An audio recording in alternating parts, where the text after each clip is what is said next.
Hello to all the viewers who are joining us to view the video interviews. This is CIDC's media YouTube channel, and we are hosting series of interviews concerning the construction industry during this tough time of the COVID-19. In this series, we have brought in a very interesting topic to discuss today, revolving around the issues related to site management, with a special focus on material, workers, and the overall site safety during the current situation, and also what is going to be the situation post-COVID. And the expert which we have today, who will be discussing upon this topic and giving you a lot of insights, is Mr. Naman Jani, who is the project director at Godrej Properties Limited, based at Pune. He has vast experience of managing variety of projects across functions and project life cycle. The projects managed by him include hotels, auditoriums, hospitals, townships, residential complex, from the concept to handover. We welcome you, Mr. Naman Jani, on this chat show of CIDC. Thank you. Good afternoon, Mr. Tiwari. And first of all, I would like to appreciate the efforts being taken by CIDC for bringing this wonderful series of knowledge in this COVID-19 scenario. That would be really helpful to the entire industry. And thanks for that. Appreciate the effort being taken by the CIDC. Thank you very much, Mr. Naman. And so going ahead with this, Mr. Naman, let me just start asking you questions. My first question to you would be, what measures are to be taken for safety of workers in this situation? And should there be a specific COVID-19 management plan? So, yes, I definitely feel that our current project-specific HSC plan do require inclusion of COVID-19 measures to be taken for improving overall hygiene at the project site locations. And yes, there would be separate need of having an independent COVID-19 management plan, which would address the hygiene requirement of workers, visitors, and different guidelines issued by government bodies, so that overall risk is managed, which has been posed by this pandemic to us. And the specific measures which we all need to take would be starting from managing visitors, having rosters in place so that visits of the different visitors, be it vendors, customers at project sites, are managed effectively. Then it would be having a separate logistic plans, which would have hand washing facilities on the site. Then quarantine stores, where material will be quarantined for 3 days before using it. And then signages and entry and exit locations where temperature screening would be done. So yes, of course, these all requirements have to be put into the plan. And there would be a separate, because we have multiple guidelines being issued by government on a time-to-time basis. This is going to be a very dynamic nature of document, which will have to keep on updating itself, covering all these guidelines. And when we do that, there would be a responsibility matrix which we need to assign to take care of all these guidelines. So some of the other measures would be to have a very specific checklist related to COVID-19 precautions which we are taking.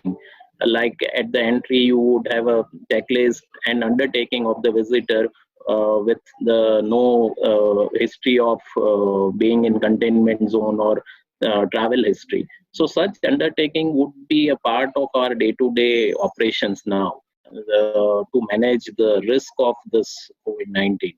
This plan would also identify the communication in terms of emergency response plan, whom to contact, who would manage that. So this all would be a part of this COVID-19 management plan. There would be a certain checklist to ensure that this all the points are included in it, adhere to it. There would be a separate audit plan required to see the efficiency of this mechanism. So this all things will be a part of that plan. And I think it is a much needed change which we need to bring. Very rightly said, Mr. Naman. But tell me, who you think or who all should be accountable for expenses towards the COVID-19 management? It's a big plan. Yeah, so as we look at the existing contracts, such pandemic situation, really our force majeure contract clauses do not cover such situation, because it is a very long time situation, and it has got a very long term effects on it. So our existing contracts do not have a very clear cut guidelines around managing the expenses of such COVID-19 management. So yes, so there is no clear cut guideline available in the contract, but it is very imperative that every employer should adopt a proactive strategy to, with all the stakeholders, to manage this, to even acknowledge and identify the expenses towards managing this, and then recording it for the future discussion and future settlement of those claims. So I think recording this expenses, identifying these expenses would be a first step towards managing this and fixing the accountability. And yes, as a government guideline, it is the responsibility of each and every employer to abide by those guidelines. So a rational call will have to be taken between employer and contractors when it comes to being accountable for expenses towards this. Mr. Naman, workers' migration or mobilization will definitely be a tough challenge. And considering the culture shift, especially things like use of pan masala and gutka on sites, how do you think this will be controlled? I think, yes, worker migration is a real situation. And first step towards managing that situation would be to acknowledge that that migration has happened and is not going to stop in near future. So we'll have to see that. I see the possibility of reverse migration, workers coming back for the employment to this area of country post Diwali only. Once the monsoon gets over and we get little fair amount of clarity about this COVID-19, then probably workers should start moving in to project sites. So yes, acknowledging this situation would be the first step to manage it. And we will have to look at the local possibilities of resources, and we'll have to start identifying local workers, and sourcing them would be a key priority locally. And I definitely see an opportunity to meet hands with CIDC and likewise organizations to help in this, and also to address their skill development areas. Oh, definitely, yes, CIDC is trying to take big time measures and trying to extend whatever possible help CIDC can for its industry partners. Talking of the material, Mr. Namanjani, planning of material for just-in-time delivery basis will become essential for better cash flow. How, in your opinion, will this be managed? Yes, so for any organization in this lockdown scenario, since we have been now reaching towards 60 days of lockdown, prolonged lockdown period, and in some cities of India, we are also anticipating even extension of this lockdown further. Most of the organizations are facing the challenge of maintaining the cash on hand. And yes, for any organization, cash flow would be the biggest and only priority for at least a year when it comes to the business priorities. So yes, blocking the cash in unnecessarily building up the inventory on site would definitely be the last option which anybody would have. So managing material and to ensure just in time delivery on site would definitely help better cash flow management and larger cash on hand for their working capital requirement. And in terms of how do we do it is lean management techniques like avoiding waste and eliminating waste in each process for inventory management would definitely help us do that. Of course, my last question to you, and of course, I will request for your concluding remarks as well on this question. It is, do you think taking over half-done work by other contractors or subcontractors will have cost and time impact? How will that be compensated?